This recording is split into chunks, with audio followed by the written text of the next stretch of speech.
Buradan tüm halkımızı, tüm Yörük Türkmen derneklerimizi 12-13 Ağustos 2017 tarihinde yapacak olduğumuz Yörük Türkmen Kültür Festivali ve Şenliği'ne davet ediyoruz. 12 Ağustos'ta gündüz saat 12'de Cura ve Üç Telli Festivali ile şenliğimiz başlayacaktır ve akabinde yerel sanatçılarımız ve Türk halk müziği sanatçılarımızla akşam saat 21.30'a kadar devam edecektir.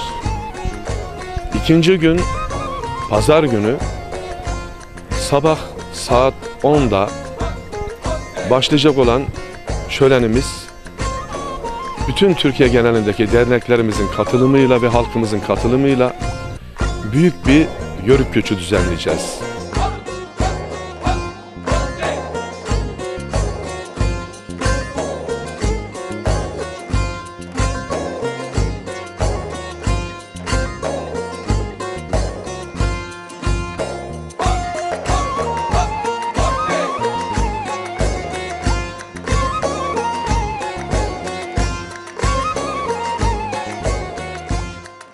Kültürümüz adına, örfümüz adına, adetimiz adına, annelerimizin yaşaması adına Seki Çayırı'na bekliyoruz 12-13 Ağustos'ta.